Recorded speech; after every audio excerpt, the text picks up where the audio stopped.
Hey, hey, hey. So I really hope that you all are having a good day. The reason why I'm on is because the Lord needed me to come on and to speak some words of encouragement.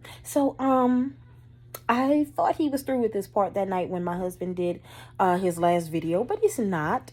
Somebody still needs a further understanding of that which the Lord had me to speak about David. And when he had that opportunity to take out his enemy Saul. So anyway, I'm going to start off so the word is coming from 1 Samuel chapter 24. And it says, well, I'll go up to verse 3, okay? So 1 Samuel chapter 24, starting at verse 3. So it says, he came to the sheep pens along the way. A cave was there, and Saul went in to relieve himself. David and his man were far back in the cave. The man said, this is the day the Lord spoke of when he said to you, I will give your enemy into your hands for you to deal with as you wish. Then David crept up unnoticed and cut off the corner of Saul's robe.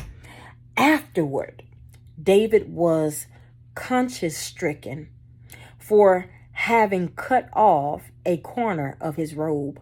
You see, even though Saul was not right with the Lord anymore, he was still anointed. The light had not yet fully went out of him. So David, using wisdom, knowledge, and understanding, he understood that, and he did not do with Saul as he could have. Fleshly. It would have been a fleshly decision, not a godly decision.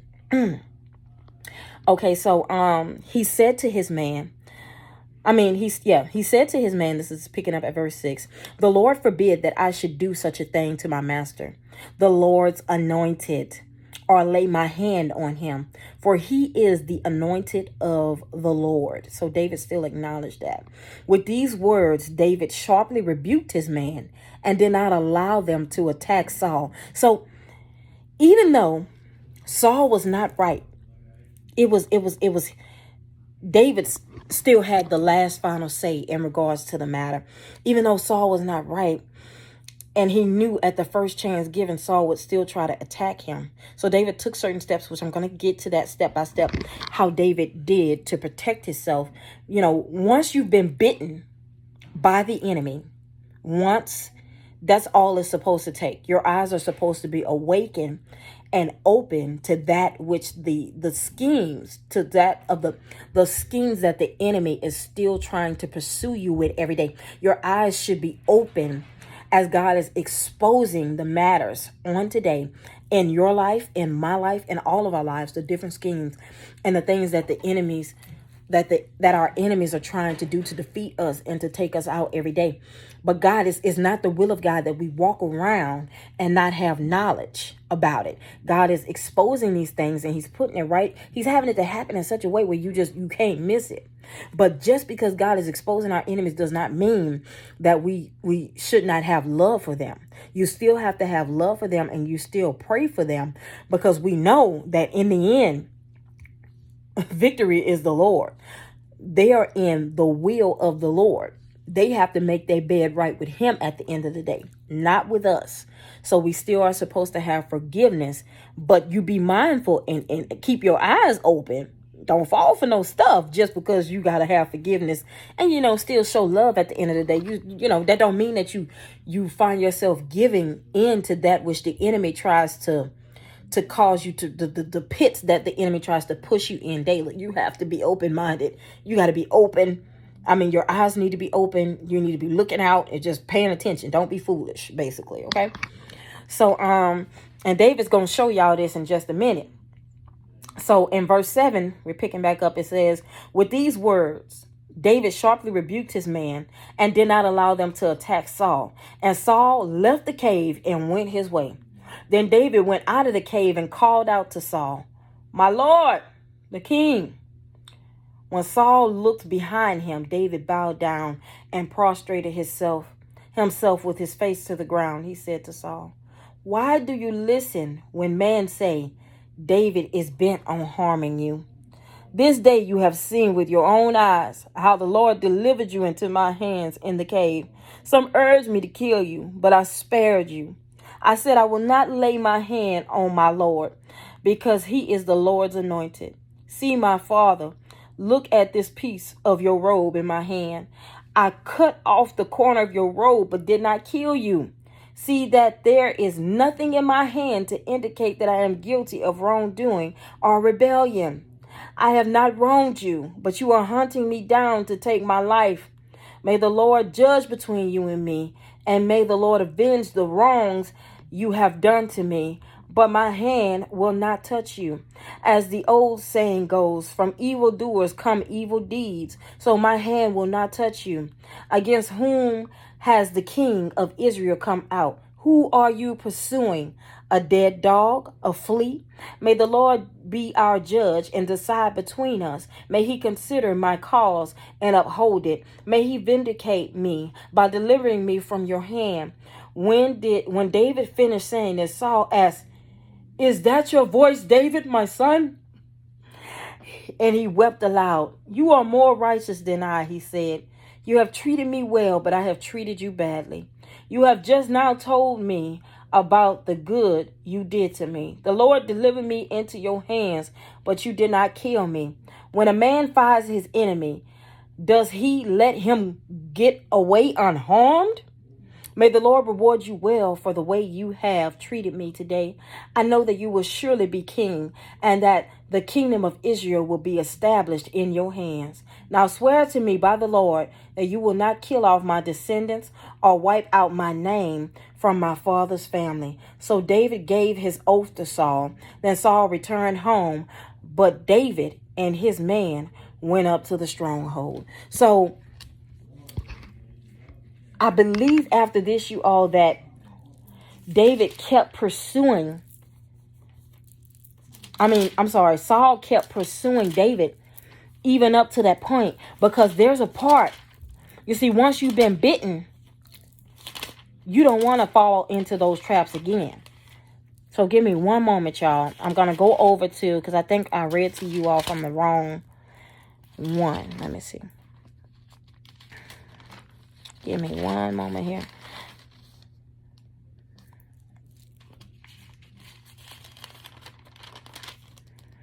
Oh, no. So I wonder why, because I'm reading. I'm sorry, y'all. Please forgive me. So I was reading from the NIV. Sometimes the NIV changes. King James is different than from what the NIV is saying, because when David came up out of that cave in the King James Version, in King James Version, it spoke of how David, he got up, he stood up on the other side. Like when he climbed up out of the cave, he was like on the other side. And there was a gap between him and where they were down there sleeping in the cave after he came out from cutting that piece of that robe off of him. And he took the spear and he made it up there to the other side, and he stood up there in between that there was a big gap in between them. And so when Saul woke up, he called out all that, David began to ask him these questions, and he called that out. But you see, when David got over there on that other side where that gap was in between him and Saul, it wasn't because he was fearful. No, David had sense, because he had already been bitten before by that snake, and he was not going to allow that snake to bite him again. And so I'm guessing God wanted me to go over this, because there's many of us that keep falling in the same traps that God has exposed. Like, it's been exposed, and you keep on doing the same thing and ending up in the same situations. God is saying right now that you have to learn how to be smarter than that. God has made you smarter than that. You have the wisdom, knowledge, and understanding that we most of us have cried out to God for these things.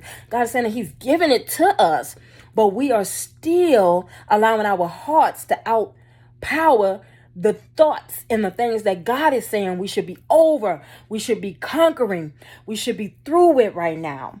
Okay, so I'm going to leave that at that. Meditate on that, whoever you are. No judgment here. I'm just speaking what God is placing in my heart for you, because it's time for you to come out of that. God does not like seeing us going around in circles and getting stuck in these places. He's calling us out of these dry places. He's calling us out of the dry places in Jesus' mighty name. Amen. Okay. So, oh Lord. He's calling us up higher. There is more that he requires of us, but we have to be ready. We have to be ready to make the moves when God says make the move. I don't care what you're leaving behind. I don't care who it is. When God is calling you up, you flow with that. You go with where he is taking you. Don't argue. Don't try to fight the process, because there is something that God has that's greater than where you are now, and you can't keep putting it off. We're in a time now where you have to learn how to let go and let God. God is trying to pull his people in a nobody but God did it moment. Nobody but God did it moment. It's time for us to begin to rise up and to come into that. He's calling us up higher, I keep saying. He's saying, come on up a little higher in your thoughts. Come on up a little higher in your ways. Come on up a little higher in the wisdom, knowledge, and understanding that he is pouring out to many of us on today. But in order for us to walk in it, to live in it, to breathe in it, we have to recognize who is walking with us, that God is with us, and he is our strength. He is our defense. He is the source. I don't care if you have bad credit. When God is with you and you're recognizing and you're understanding that he is the source, he is the way maker, he is your credit, he is your down payment. Whatever it is that you have been crying out and asking God for, he's needing you to walk into it. Don't fear. Don't be afraid. Don't be prostrated. He's needing you to get up and to walk into the very thing that you've cried out for and you've asked out for. But not only is he's calling you to walk into it, but he needs you to believe that he can do it. He needs you to believe and have faith that it can even be done. For what purpose is it for you to step out and walk into that thing if you already have doubt in you that this situation can turn? If you already have doubt in you that your situation can change? God is a God of his word, and he's calling us up higher, and we need to learn how to believe and stand and trust on that and make him enough. See, when you know who God is and when he's surrounding you in this time, you don't need to take everybody with you. You don't need to tell everybody your business. You know how to hush up and be quiet and just keep your eyes focused on God, because you know that as long as you got him, you got everything you need. And one thing I always say is, when you seen the hand of God move, I don't care what you facing. Can't nobody shake you. Can't nobody shift your thoughts, your mind. Amen. Can't nobody tell you what God can't do. You're going to stand on it. You're going to believe on it. You're going to trust God for it, because you've seen his hand. And when you see his hand, I mean, really see his hand, nobody surrounding you in this time can tell you that God can't do nothing. I'm telling you, you just know it's done. You have a certain, you walk in a different walk. You talk with a different talk. You choose your paths carefully. Okay. You choose your words carefully. You don't look at life the same. You know, and when you're around certain people, when they try to drag you down, sometimes you got to be like, shut up. Don't try to change my faith. I know who my God is. I seen his hand. And you can't let these people stop you from having that mindset, because they not where you are spiritually. They not where you are mentally. They don't have the relationship that you have with God. You know, and it sometimes I hate to say it, sometimes it can be your spouse, it can be whoever it is. But you gotta have a mindset to still keep the faith. No matter who trying to drag you down to their level. How you gonna get to a certain level in God and be drugged all the way back down into the gutter because somebody else around you is talking negative? Man, you gotta learn how to wipe all that out, dismiss that, and get back in the game. Get back in the game. That's all I can say.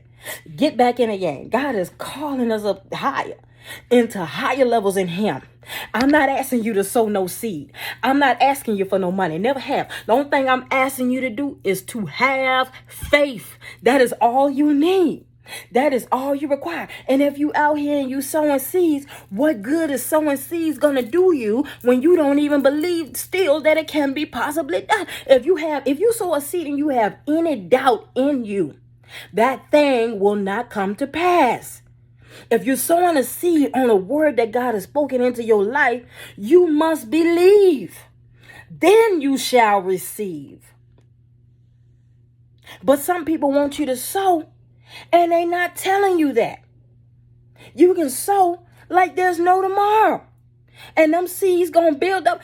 I'm not saying that they're not accounted for and that they just get blown away in the wind, but they sit there and they pile up until you have the faith to believe and the word that was spoken. Then those same seeds that piled up, then they go to work, then they go to action for you. But if you don't have the faith, where is it getting you? Where is it taking you? It is impossible to please God without faith. Believe that. Y'all know my testimony that I've told you all. I want to go into detail, but me knowing, I like to make moves in silence. I'm not going to even go into detail, but I'm just telling you all that God is working and moving, and there's a great testimony coming. My God is real, and he's going before me, and he's moving, and he's working like never before. And I don't want nothing more but for you to see him how I've seen him, but for you to know him how I've known him. No, I don't want you to know him how I know him. I want you to get to know him in the way he needs for you to know him, for your benefit. Because God has something for each and every one of us. There is a certain way he wants us to get to know him, but he only portions out the ways that we get to know him according to what we believe, according to our faith. And I'm telling you that works for everything. When you are in Christ Jesus, this works for everything in your life. If you have the faith to believe, it is possible. It is done. No mountain can stand in your way. When you have faith, everything is going to be all right. Everything works out. You walk on a whole new level. You're unstoppable. Nobody can tell you what cannot be. I don't care what your situation is and what it looks like. If you pick yourself up and you have faith, it is so. It is so. If we don't walk into what God has for us, we can't blame nobody else because it's available. Now, some things God needs for us to wait a while. Because if God denies you, he sees something further down the road you can't see. You don't understand. And it's not a no. It's a not now. And most of the time, it's not saying that God can't supply you with the needs you're going to need for that which you've been asking and crying out for and that door you knocked on. But do you have the faith? See, I have a personal relationship with God. I'll tell anybody, that's my daddy. My daddy is rich. I done been in situations where I know, I messed up. I done been in situations where I know I overspent. Hallelujah. I done been in situations where I know I messed up. And God still intervened and saved me and made the way for me. Even when I didn't deserve it. He should have left me behind. Do y'all know who we serve? Who he is? How he works? How he moves? For those who trust him? For those who love him? It is nothing that you could ask for on earth that God can't grant for you. If you believe. Man, I'm seeing him in so many different ways, you all, every year. And I just remember the years where I didn't have this kind of faith. There was no faith. All I saw was darkness and sorrow. It was all I knew. And I had lived in that mindset for so many years. So my heart goes out to many of you all who are in that place because I was there. But there is nothing that is too hard for God. if you just believe. And I know y'all get so tired of hearing people saying that, but take it from me. I was nobody. I still consider myself a nobody. But here, God, even though I got so angry with him, I raised my fist up in defiance against God for the things that I could not control.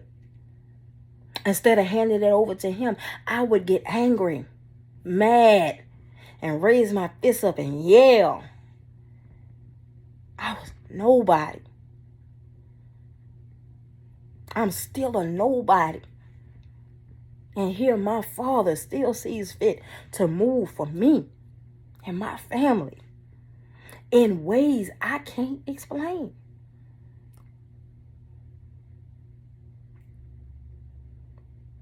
You know, it just gets you to that point where you finally understand when David said, Lord, who am I in my house that you acknowledge me?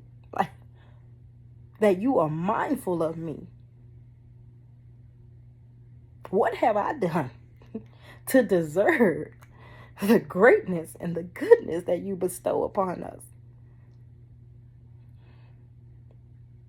Why? And no matter how much I ask these questions, they just keep moving forward and doing mind-blowing things. And I just don't understand it. But you all, please lift up and trust God. He is amazing. Like, even your downfall can't stop his hand. Somebody need to lift up and trust God and stand on his word. You can't even stop it. Your blessing is right there waiting on you to get yourself together and believe and have faith. And when you get that faith and you hold on to it, I mean, when God shows you his hand, hold on to it. Don't release his hand. Keep your eyes on him and trust in his every word that he speaks to you. He could have spoken to anybody else, but he saw fit to speak what he spoke to you, and you got to hold on to that with like you don't have anything else in the world to hold on to. Hold on to that word in your heart. God will not let it dry up. This is your time. Come out. Be free. Been asking God for some mighty, mighty big things, and there are changes happening all around me since I've stepped into this new level of faith.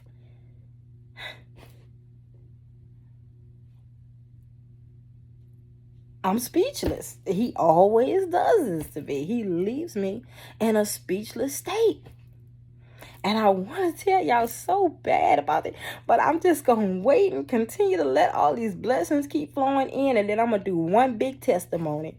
Now, I need some of y'all to come with me now, stand on that faith so we can testify. We can get out here and spread the good news to our other brothers and sisters, because God is moving, mind-blowingly moving out of nowhere.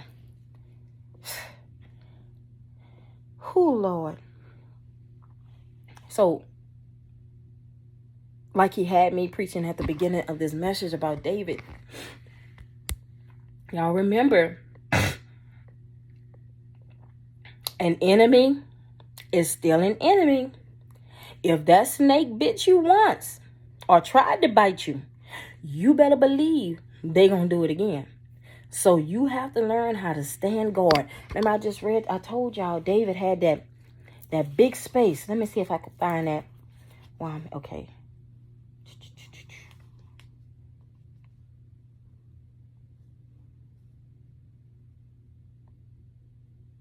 All right, there we go. So I'm going to start here. This is in the King James Version. NIV kind of turned it around, okay? So it says, I'm going to skip right to the part. Abishai wants Saul's death, okay? So it says, then said Abishai to David, God have delivered thine enemy into thine hand this day. Now therefore, let me smite him.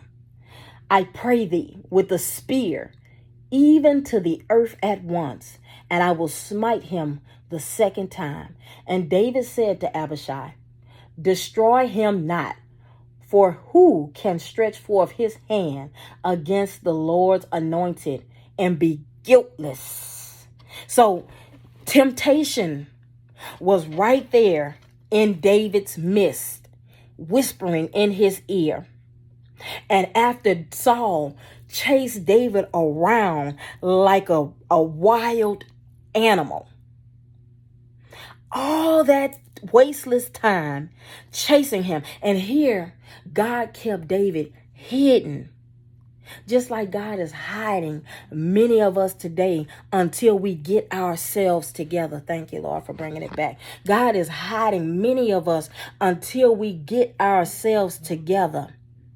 And when we say get ourselves together, I don't just mean about reaping things in the natural, like a home or roof. No, God is hiding you until you get yourself together and wake up and realize who you are in Him.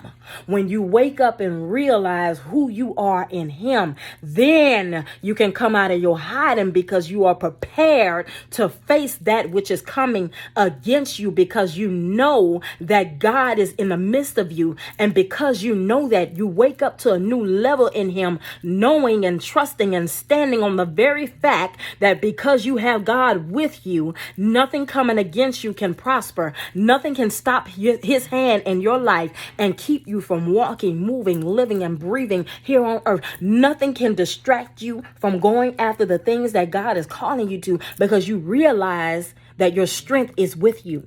Your strength is in God. Your defense is in Him. He is your protection. Because of Him, you are made whole. So when you recognize that and you wake up to the faith that He's placed in your heart and you hold on to that, nothing can deter it. You bond it to it, because you know that God is with you. Please, somebody wake up and grasp this. And so as I continue reading, it says, he said, the Lord forbid that I should stretch forth my hand against the Lord's anointed.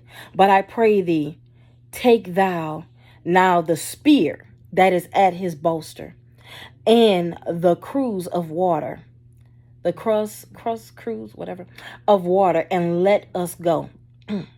So David took the spear and the cruse of water from Saul's bolster, and they gat them away, and no man saw it, nor knew it, neither awaked, for they were all asleep, because a deep sleep from the Lord was fallen upon them. Then David went over to the other side and stood on the top of an hill afar off. Why did he do that? Because the enemy had already tried to bite him before. David had already learned that lesson. Every time he tried to trust, because Saul was kind of like soothing with his words. He'd be, he'd just, well, I ain't gonna say soothing with his words. But he just had a way with him to where he'll be making you think that everything is okay. And then that spirit just fall on him. And the next thing you know, he just up and grab the spear and try to, attack. You just got to be careful. You got to be careful, and you got to be paying attention. And when you feel that discernment kicking in, don't let nobody dare you and make you feel like you got to go back and be with them people. You better wake up, open your eyes, and see what God is making available and exposing to you on today, because you don't know when you're going to get this opportunity again. This is a time God is exposing like never before. You better believe it. You better believe it. It's happening. It is happening. And he called from Saul. Saul, wake up. David, is that you, my son? Who? I don't care who you say I am. You tried to bite me again. I can't trust you. I know what you gonna do. You done tried it before. And even though David had taken Saul's weapon, his spear, shoot, Saul would have grabbed somebody else's weapon, and sure enough, he would have tried to kill David, man. He would have tried to kill David. So to keep Saul from further sinning, because David was anointed too. Well, see, David wasn't after Saul. Saul was after David. And even though Saul knew that David, see, the fear of the Lord was not in Saul anymore. The fear of the Lord was in David. David had now been anointed. David knew the heart of God and the will of God. So he knew certain levels that he could not cross. He knew certain levels that he could not cross. And he didn't cross those levels, especially when it came to somebody who God had anointed. He knew not to take that risk and try to do harm to him, because he knew that would only cause his situation to go farther to the left, off track. He was already hiding and all this his stuff and waiting for God to get rid of some of his enemies, where he can go on with his life and walk into the kingdom that God had placed him over, So he didn't want any more anything to slow him down and to pull him off track. So he knew he ain't had time for that. He didn't have time for that. So I'm gonna stop talking y'all ear off. Y'all be blessed and have a good night. And I just pray that this helps whoever it is meant to help. Share, like, subscribe if you feel the need to. It's totally up to you. You all be blessed and have a good day. I love you all.